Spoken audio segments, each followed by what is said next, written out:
नमस्कार, हमारे इस कार्यक्रम में आप सभी का स्वागत है। ब्रिटेन की राजधानी लंदन में बुधवार को संसद के पास हुए एक आतंकवादी हमले में एक हमलावर समेत 5 लोगों की मौत हो गई और 40 लोग घायल हुए।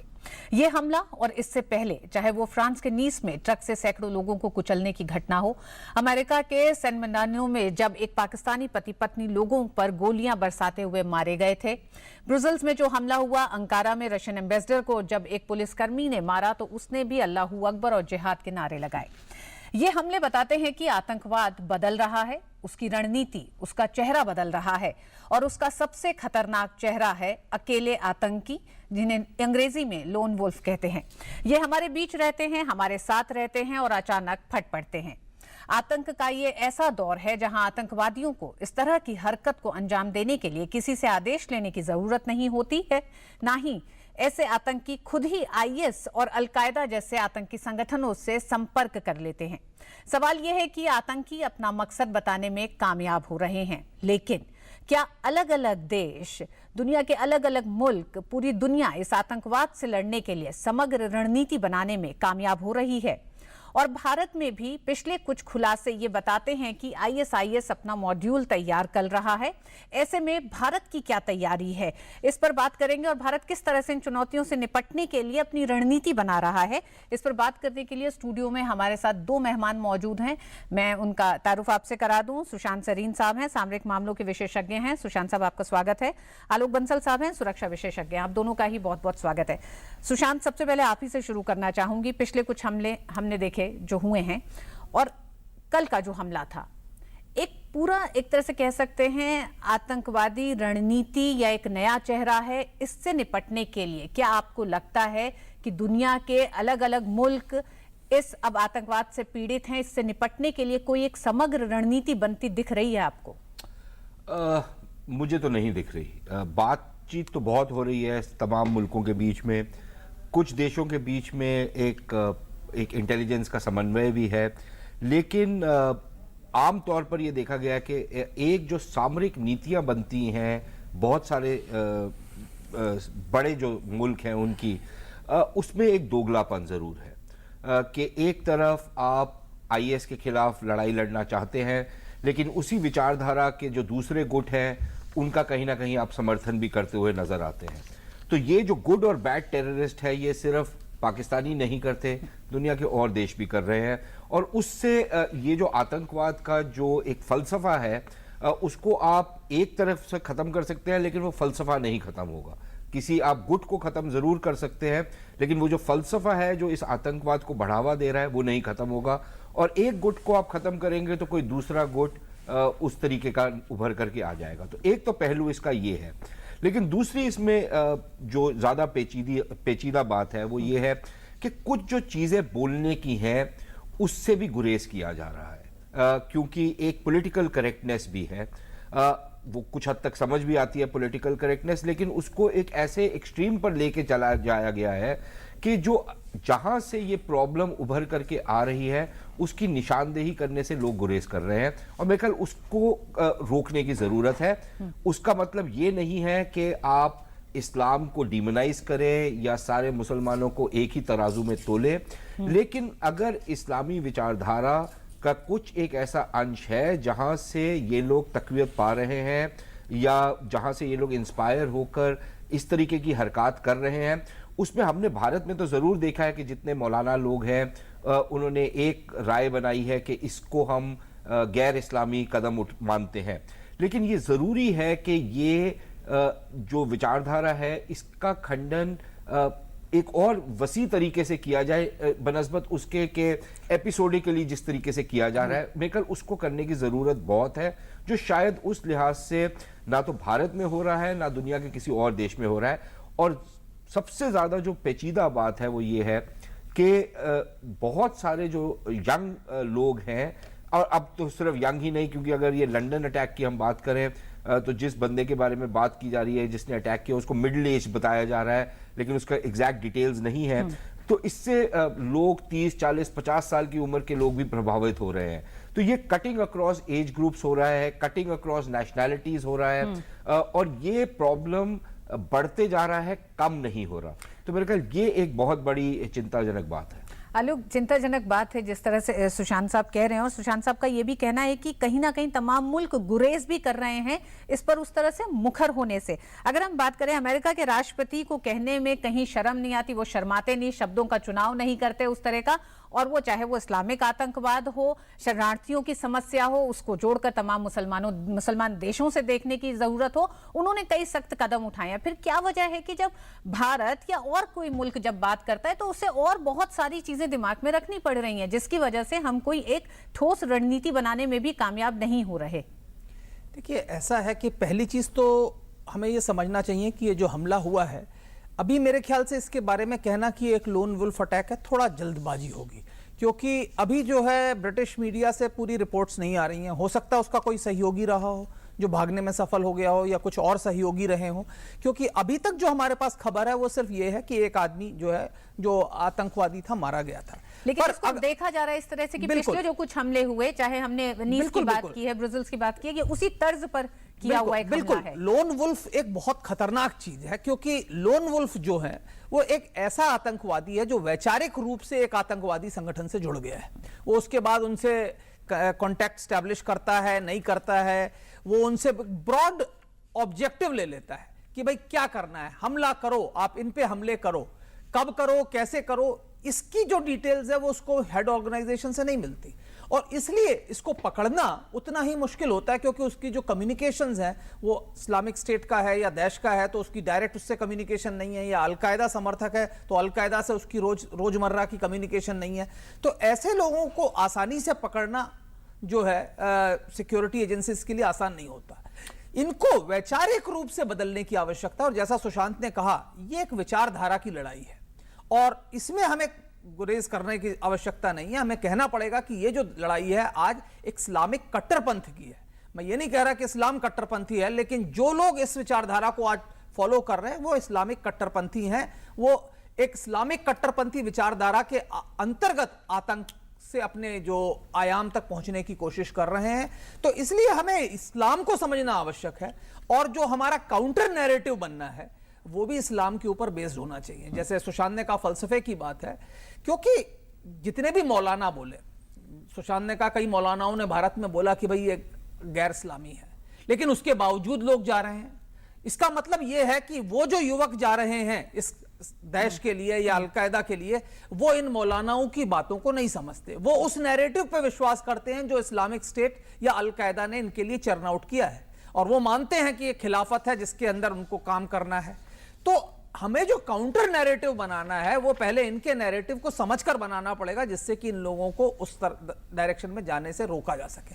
दूसरी एक महत्वपूर्ण चीज ये है कि जो सामान्य नागरिक हैं उनको भी एजुकेट करने की आवश्यकता है, क्योंकि आज क्या है कि माँ बाप को नहीं पता कि बेटा आतंकवादी बन गया है। हमने देख लिए कई उदाहरण, अगल बगल वालों को नहीं पता है। अगर आतंकवादी को मार दिया जाए तो अड़ोसी पड़ोसी ये मानने को तैयार नहीं है कि वो आतंकवादी है, जैसा कि जामिया नगर में हुआ, हमने देखा। तो हमें यह समझना चाहिए कि लोन वुल्फ क्या है, स्लीपर सेल क्या है। ये लोग सामान्य लोगों की तरह लगते हैं जब तक कि आतंक को अंजाम नहीं देते। सुशांत, विचारधारा की जब बात हो रही है और जब हम लगातार देखते हैं इस तरह के हमले हो रहे हैं, भारत में 2016 में अलकायदा ने जब कहा था कि वो लोन अटैक्स की तैयारी कर रहा है, भारत के संदर्भ में भी, क्या आपको लगता है कि भारत को आज की तारीख में तमाम और देशों से सूचनाएं हासिल करने से लेकर एक सूचनाओं, खुफिया सूचनाओं के आदान प्रदान में कहीं कोई एक मैकेनिज्म तैयार करने की जरूरत है? क्योंकि जितने बड़े अंतर्राष्ट्रीय आतंकवादी तंजीमें, संगठन ये हैं, और एक तरफ आप भारत के तमाम छोटे ग्रामीण इलाकों में, छोटे शहरों में देखते हैं, वहां से अगर लोग जा रहे हैं तो ये एक बड़ी चुनौती भारत के लिए है। नहीं, चुनौती है, लेकिन मेरे ख्याल कहीं ना कहीं एक संपर्क भी है, एक तालमेल भी है एजेंसियों के बीच में, और इन्फॉर्मेशन का आदान प्रदान भी हो रहा है। और भारत में भी हमने ये नोटिस किया है कि तमाम जितने लोगों की गिरफ्तारियां हुई हैं या जिनकी पकड़ धकड़ हुई है, और लखनऊ वाला जो इंसिडेंट है उस केस में भी हमने यही देखा कि ये तमाम लोगों को काफ़ी अरसे से मॉनिटर किया जा रहा था। देखिए, ये एक बड़ी एक इंटरेस्टिंग चीज़ है। जो ये लंदन वाला अटैक हुआ है उसमें भी अभी जो ब्रिटिश प्रधानमंत्री हैं उनका अभी एक स्टेटमेंट आया है। उन्होंने कहा कि ये इसको जो ब्रिटिश की खुफिया एजेंसी है वो इसके ऊपर नज़र रखे हुए थी, इसको इन्वेस्टिगेट भी किया था कुछ वर्ष पहले, लेकिन फिर शायद रेडार स्क्रीन के बाहर हो गया। तमाम जो लोग यूरोप के अंदर इन चीजों में मुलव्विस पाए गए हैं वो कहीं ना कहीं रेडार स्क्रीन पे थे, उनकी निशानदेही हो रखी थी। तो ऐसा नहीं है कि कहीं मतलब उन पे संदेह नहीं है, हाँ, संदेह है उन पे, उनके ऊपर सबके ऊपर संदेह था। हाँ। दूसरी चीज जहां पर थोड़ा सा मेरा इख्तलाफ है, एंड आई एम श्योर के आलोक उससे मेरी बात मानेंगे, लोन वुल्फ जो अभी तक जितने अटैक्स हुए हैं उसमें एक भी अटैक ऐसा नहीं है जब इनकी तफ्तीश हुई है कि वो प्योर लोन वुल्फ माना जाए। वो ये बात दुरुस्त है कि एक अकेले व्यक्ति ने अपने ऊपर वो कारोबार उस तर्ज पे है, लेकिन लोन वुल्फ नहीं है, क्योंकि कोई ना कोई उसको कहीं ना कहीं से प्रोत्साहन दे रहा था, कहीं ना कहीं से समर्थन दे रहा था, कहीं ना कहीं से उसकी जहन साजी कर रहा था। वो तमाम चीजें कहीं ना कहीं से हो रही थी। भारत के अंदर भी हमने ये देखा है कि कोई ना कोई हैंडलर्स जरूर थे जिनकी फिर बाद में पकड़ धकड़ हुई। तो लोन वुल्फ वाला चक्कर नहीं है। और लेकिन जो दूसरी चीज है कि आप किसी एक व्यक्ति के ऊपर प्रभाव डाल करके उसको आप रोजमर्रा की जो चीजें हैं, आपका किचन का चाकू हुआ, आपकी गाड़ी हुई, मोटरसाइकिल किसी दिन कोई चढ़ा देगा, वो रोजमर्रा की जो चीजें हैं उसका इस्तेमाल करके आतंकवाद जो बढ़ रहा है उससे मेरे ख्याल काफी खौफ पैदा हो रहा है लोगों के अंदर। तो मेरे ख्याल ये एक जो पहलू है इसका, ये ज्यादा चिंताजनक है, क्योंकि अगर जो कन्वेंशनल तरीके का आतंकवाद था जिसमें बंदूकें आ रही हैं, जिसमें हथियार या गोला बारूद आ रहा है, उसको कुछ हद तक ट्रेस करना ज्यादा आसान था बनस्बत इसके कि कोई आदमी अपने घर का चाकू उठा के एक मार्केट में जाके लोगों को चाकू घोंपना शुरू कर दे। उससे जो शायद दहशत फैलती है और जो समुदायों के बीच में एक आशंका जो होती है, जो बढ़ाती है या उनके बीच में जो दरार है उसको ज्यादा वसी करती है, मेरे ख्याल वो बहुत एक प्रॉब्लम बनते जा रही है। जिस तरह से अभी तक आतंकवादी हमले होते रहे उससे ये अलग हमले माने जा रहे हैं, चाहे वो लंदन का हमला हो या उससे पहले जो हमलों की हमने बात की, ये अलग इस लिहाज से भी है क्योंकि इनकी धरपकड़ करना बहुत आसान नहीं है, इनके तार कहां से जुड़े हुए हैं इसका पता लगाना बहुत आसान नहीं है। तो इसलिए ये उससे भी बड़ी चुनौती बन जाते हैं जितनी बड़ी ये समस्या दिखाई दे रही है। आगे बात करेंगे कि आखिर क्या वजह है। कहा जाता है कि आतंकवाद का कोई धर्म नहीं है, लेकिन किसी आतंकवादी के सजा मिलने, उसके मरने पर जिस तरह का हुजूम इकट्ठा होता है, फिर वो क्या बताता है, इस पर चर्चा करेंगे इस ब्रेक के बाद।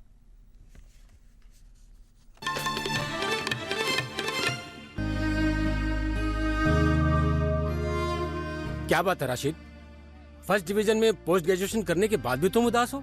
लेकिन सर वो सोच रहे होगे कि खर्चा कहाँ से आएगा? हाँ, चिंता मत करो, क्योंकि अब तुम्हारे साथ है मौलाना आजाद नेशनल फेलोशिप हमारे लिए सर। हाँ, तुम्हारे लिए और अल्पसंख्यक समुदाय के उन स्टूडेंट्स के लिए जिनकी सालाना पारिवारिक आय 2.5 लाख रुपए से कम है और जिन्होंने किसी भी सरकारी विश्वविद्यालय से जूनियर रिसर्च फेलोशिप या एमफिल के लिए आवेदन दिया। मदद हमारी, मंजिल आपकी।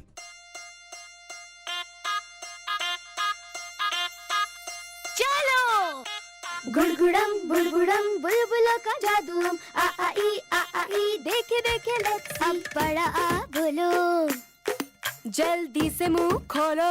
देखा? अरे ये क्या कर रहे हो? डॉक्टर मुन्नी सही तो है, हमारा मुंह है हमारी सेहत का आईना। मुंह को स्वस्थ रखने से दांत और मसूड़ों के साथ पूरा शरीर स्वस्थ रहता है। मुंह का स्वास्थ्य बनाए रखने के लिए दिन में 2 बार ब्रश करें और खाने के बाद कुल्ला, क्योंकि स्वस्थ मुंह है सेहत का आधार। समझे? मैं ये नहीं पूछूंगा कि आप शौच के लिए कहां गए। मैं ये भी नहीं पूछूंगा कि अगर आप खुले में शौच के लिए गए तो क्या आपने अपने बच्चे की जान को खतरे में डाला? क्या आपके गांव की बच्चियों को खुले में शौच करते हुए किसी ने बुरी नजर से देखा? आप खुद समझदार हैं, सक्षम हैं।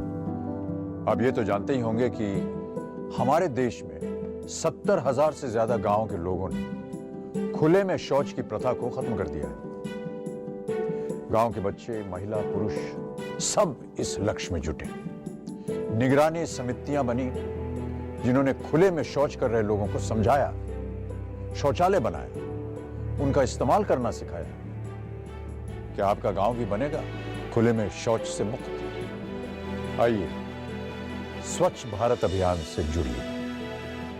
अब नहीं तो कब?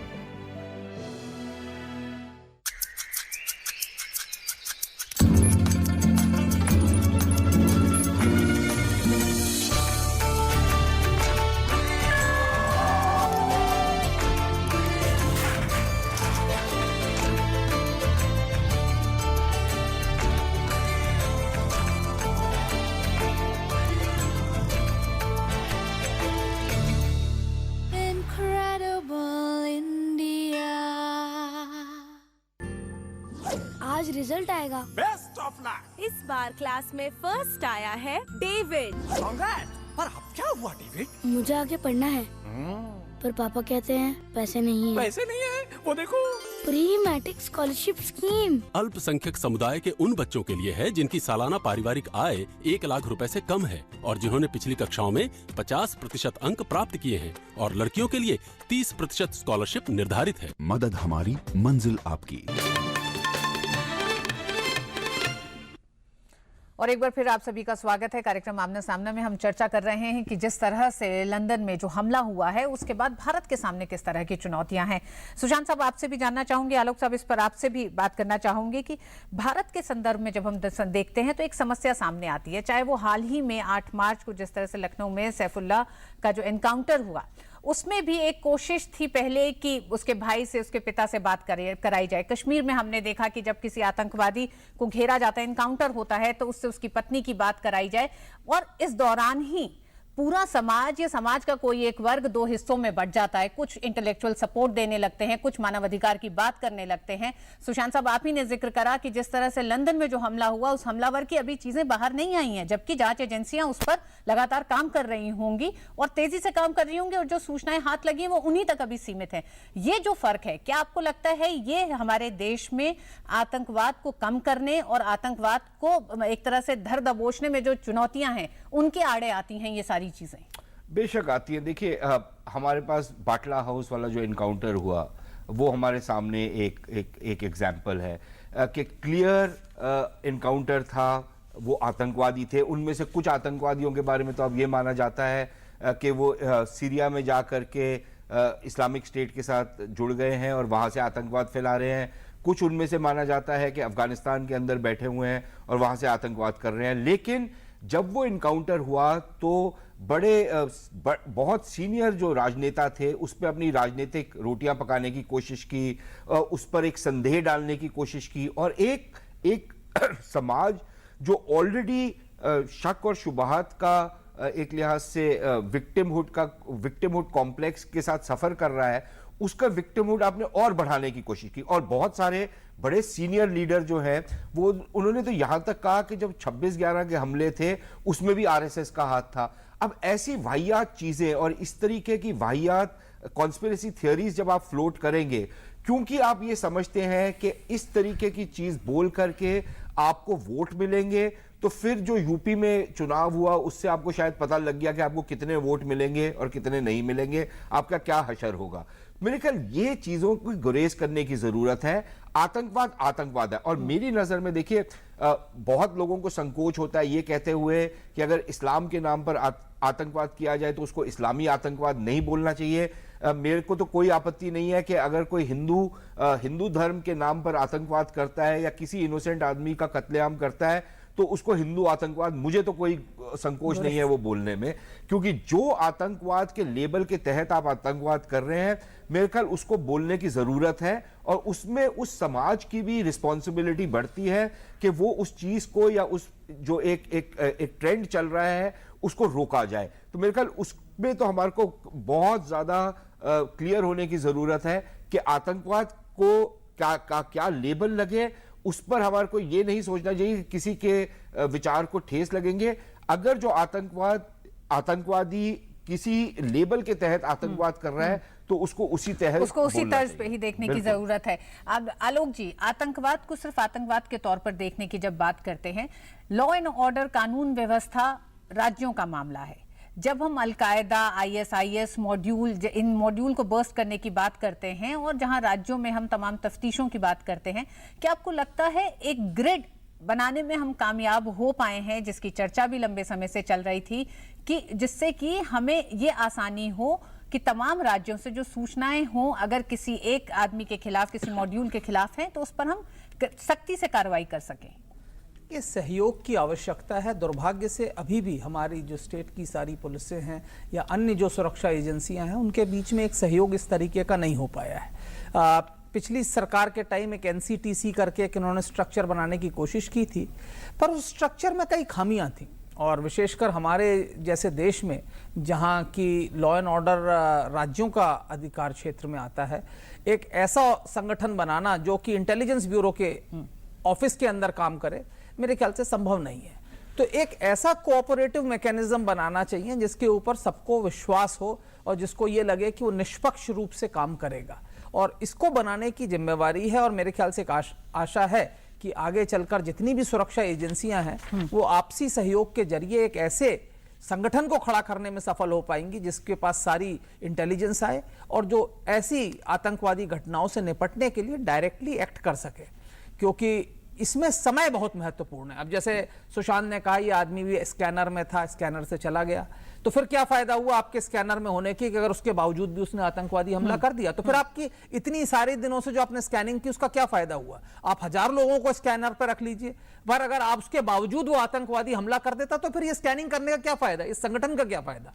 कोई, मेरे ख्याल से उससे बेहतर तो हमारा संगठन था जो भोपाल में ब्लास्ट होता है और लखनऊ में जाके आदमी को पकड़ लेता है। तो ये बात सोचने वाली है कि आप किसी को स्कैनर पर रखें फिर छोड़ दें, फिर क्या फायदा? तो सवाल यह है कि इस तरीके की घटनाएं होती रहेंगी, पर उससे ज्यादा महत्वपूर्ण चीज है जो बाटला हाउस के बारे में इन्होंने कहा कि वो लोग जो कल उनके निरपराध होने का दम भर रहे थे और वो राजनेता जो आगे बढ़कर उन पुलिस इंस्पेक्टरों पर उंगली उठा रहे थे जिनकी मौत हो गई, जिन्होंने शहादत पाई उस घटना में, उनको अब आके अपनी जनता से, आवाम से माफी मांगनी चाहिए कि हमने जो किया वो गलत किया। और जब तक ऐसा नहीं होगा, जब तक इस देश की जनता पूरी तरह से आतंक को आतंक कहना नहीं शुरू करेगी, तब तक मुझे नहीं लगता कि हम ये लड़ाई जीत सकते हैं। जनता का आतंक को आतंक या आतंकवाद को सिर्फ आतंकवाद कहना तो जरूरी है, साथ ही साथ तमाम उन राजनीतिक पार्टियों को भी आतंकवाद को ना तो किसी मजहब से जोड़ने की जरूरत है और ना किसी संगठन या किसी एक पार्टी से जोड़ने की जरूरत है।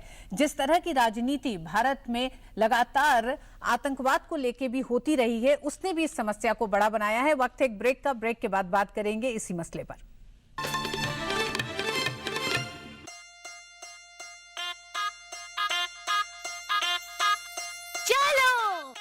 गुड़गुड़म बुड़बुड़म बुलबुलों का जादू हम आ ई देखे देखे लेट्स सी। अब बड़ा आ बोलो, जल्दी से मुंह खोलो। देखा? अरे ये क्या कर रहे हो? डॉक्टर मुन्नी सही तो है, हमारा मुंह है हमारी सेहत का आईना। मुंह को स्वस्थ रखने से दांत और मसूड़ों के साथ पूरा शरीर स्वस्थ रहता है। मुंह का स्वास्थ्य बनाए रखने के लिए दिन में 2 बार ब्रश करें और खाने के बाद कुल्ला, क्योंकि स्वस्थ मुंह है सेहत का आधार। समझे? वाओ, नया नेकलेस कितने का लिया? ये तो मैंने पुराने नेकलेस को चेंज करके लिया। पर पुरानी गोल्ड में तो बहुत पैसे काट लेते हैं ना ज्वेलर। अगर ज्वेलरी हॉलमार्क हो तो ऐसा नहीं होता। हॉलमार्क? ये है हॉलमार्क का निशान, यानी ब्यूरो ऑफ इंडियन स्टैंडर्ड्स द्वारा सोने की गुणवत्ता की कड़ी जांच के बाद ये निशान दिया जाता है। हॉलमार्क यानी शुद्ध सोना। हॉलमार्क यानी खरा सोना। गहने खरीदते समय हॉलमार्क का निशान अवश्य देखें। नहीं पूछूंगा कि आप शौच के लिए कहाँ गए। मैं ये भी नहीं पूछूंगा कि अगर आप खुले में शौच के लिए गए तो क्या आपने अपने बच्चे की जान को खतरे में डाला? क्या आपके गांव की बच्चियों को खुले में शौच करते हुए किसी ने बुरी नजर से देखा? आप खुद समझदार हैं, सक्षम हैं। आप ये तो जानते ही होंगे कि हमारे देश में 70,000 से ज्यादा गांव के लोगों ने खुले में शौच की प्रथा को खत्म कर दिया है। गांव के बच्चे, महिला, पुरुष सब इस लक्ष्य में जुटे। निगरानी समितियां बनी जिन्होंने खुले में शौच कर रहे लोगों को समझाया, शौचालय बनाया, उनका इस्तेमाल करना सिखाया। क्या आपका गांव भी बनेगा खुले में शौच से मुक्त? आइए स्वच्छ भारत अभियान से जुड़िए। अब नहीं तो कब?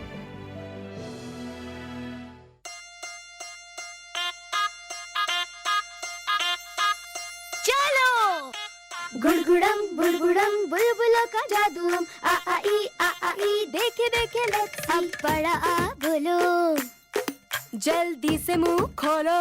देखा? अरे ये क्या कर रहे हो? डॉक्टर मुन्नी सही तो है, हमारा मुंह है हमारी सेहत का आईना।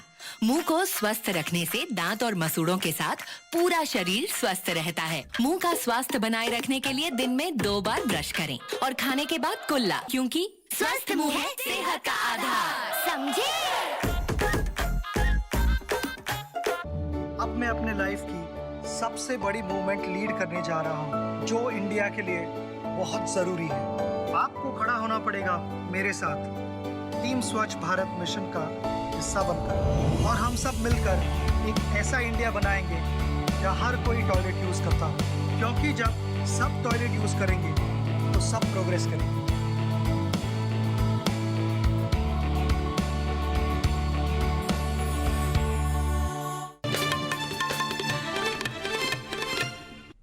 और एक बार फिर आप सभी का स्वागत है। सुशांत साहब, सबसे पहले आपसे जानना चाहूंगी, आतंकवाद एक बड़ी चुनौती और सोशल मीडिया पर जिस तरह से आतंकवाद का प्रचार प्रसार हुआ है पिछले कुछ समय में, उसने इस चुनौती को बड़ा किया है और यही कारण रहा कि ट्विटर ने अभी पिछले कुछ समय में 3 लाख से ज्यादा आतंकवाद से जुड़े अकाउंट को बंद किया है।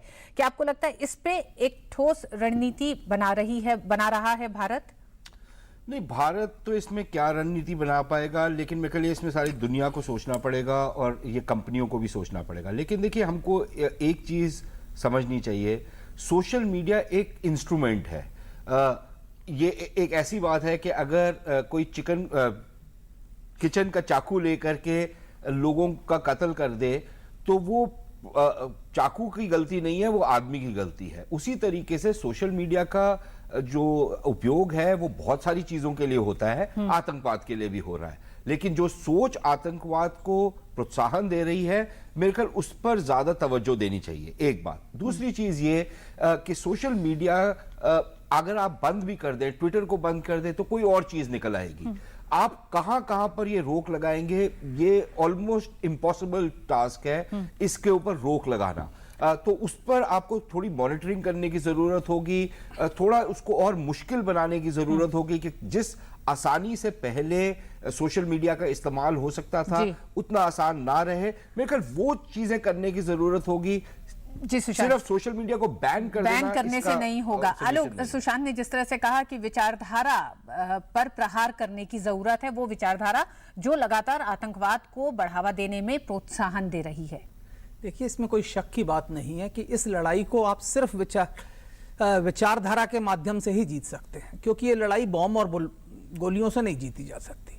और विचारधारा की लड़ाई को जीतने के लिए पहले आपको उनकी विचारधारा को समझना पड़ेगा। मुझे दुर्भाग्य के साथ ये कहना पड़ रहा है कि आज इस देश में ऐसे लोगों की सख्त कमी है जो पहले आतंकवादियों की विचारधारा समझें। क्या बात है कि एक आदमी 1000 किलोमीटर दूर जाके इराक में लड़ने के लिए तैयार हो जाता है, अपने माँ बाप, भाई बहन सबको छोड़ छाड़ के। आप बोले मौलाना बोलते हैं गैर इस्लामी है, लेकिन उन मौलानाओं की बात वो नहीं मान रहा, उसको वो विचारधारा जो है आकर्षित कर रही है। तो हमें उस विचारधारा को समझ के उस विचारधारा के खिलाफ एक विचारधारा तैयार लेकिन आलोक जी, एक पक्ष तो ये भी कहता है वो विचारधारा इसलिए भी है क्योंकि वो मुफलिसी में है, उसको तमाम और चीजें नहीं मिल रही हैं। सबसे बड़ा ये तर्क क्या है? ये सबसे बड़ा झूठ है। ये जो इस देश में जो लोग ये बोलते हैं कि मुफलिसी के कारण जो है लोग आतंकवाद की तरफ आकर्षित होते हैं या एलियनेशन के कारण वो आतंकवाद को बढ़ावा दे रहे हैं। आज तक एक भी ऐसा केस नहीं आया कि जो इस्लामिक स्टेट या अलकायदा से गए वो लोग मुफलिसी में जी रहे थे। आरिफ मजीद जो गया एक डॉक्टर का बेटा था, जो लोग कलकत्ता में पकड़े गए वो इंजीनियरिंग ग्रेजुएट्स थे। अगर आप देखें 9/11 के जितने भी आतंकवादी थे सब अच्छे घरों से आए थे। ओसामा बिन लादेन दुनिया के सबसे अधिक अमीर आदमियों में से एक था। तो ये कहना कि मुफलिसी के कारण लोग इसमें जा रहे हैं, ये एक अपनी आंखों पे पट्टी बांधे हुए लोग हैं।